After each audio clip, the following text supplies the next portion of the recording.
Well, as we continue looking at the book of Proverbs, we come to chapter 12, verse 9, and Solomon says the following. He says, "It's better to be a nobody and yet have a servant than to pretend to be somebody and have no food."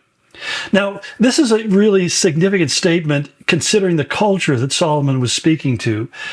He was speaking to what we call an honor culture. In other words, an honor culture is one that the worst thing that can happen to you is to be shamed or embarrassed.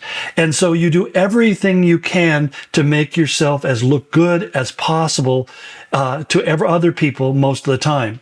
And that's why we find in some honor-based cultures, like in the Middle East in particular, where you'll find that fathers will kill their children if they feel that their child has done something that shames or dishonors them. And not just in the Middle East, it's prevalent even in places like India, especially in the Muslim culture in India.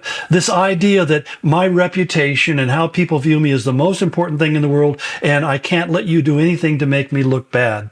Now, I remember I was speaking to a gentleman one time, and he told me that he was talking about his parenting style, and he said, "I will not allow my children to embarrass me." And I had to say, well, my problem is I don't know how to keep them from doing that. And the whole point is I don't know what he did, how he managed to keep them from embarrassing him. But, you know, is there something distorted in a relationship when you're saying to somebody, the most important thing is that you never make me look bad? Because that means you had an inordinate amount of focus upon how other people see you. And I think that the happiest people in the world are the people who have decided, I'm not going to worry so much about what other people think about me, because truth is, they usually don't think about me anyway. And what does it matter what other people think about me? What really matters in life, what's really definitive, is what God knows to be true about me. And that's why I think the greatest exercise on a daily basis that you and I can go through is what David talked about in Psalm 139 when he said, "Search me, O God, and know my heart, and see if there's any wicked way in me." That was a prayer between him and God, and that conversation would have been limited to him and God. But he was saying, God, I give you permission to show me things in my life that shouldn't be there, or I need to confront or confess or address. Now, I believe that change doesn't come simply because we determine that we're going to be disciplined and we're not going to do those things anymore.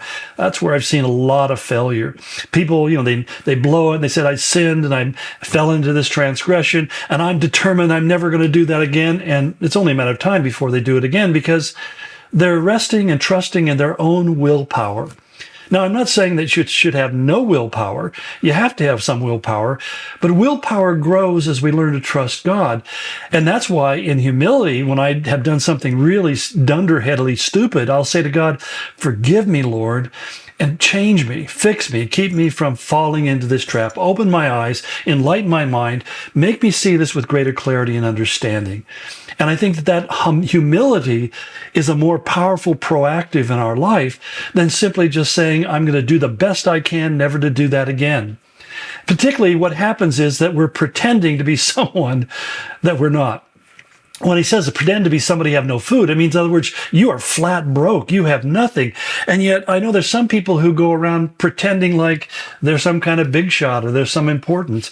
It's kind of like the thing where somebody says, do you know who I am? And the person looks at him and says, I have no idea and I really don't care.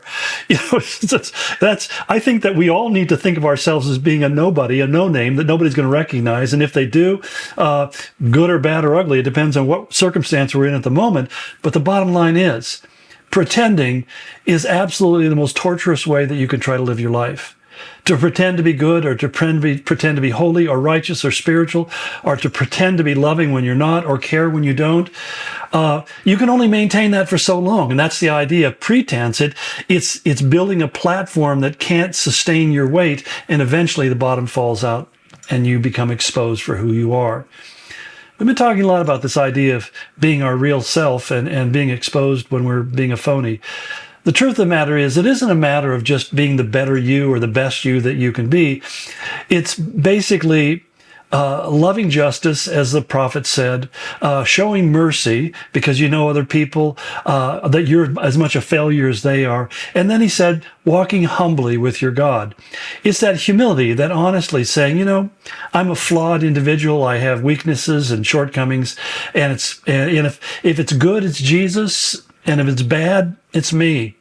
And when you begin to approach most of life like that, there's a certain relaxation in the inside. The anxiety begins to leak out of you, and you begin to feel this sense of security and safety because you're no longer trusting in yourself. You're trusting in the faithfulness of God to keep a sinner like you on the path of righteousness. God bless you.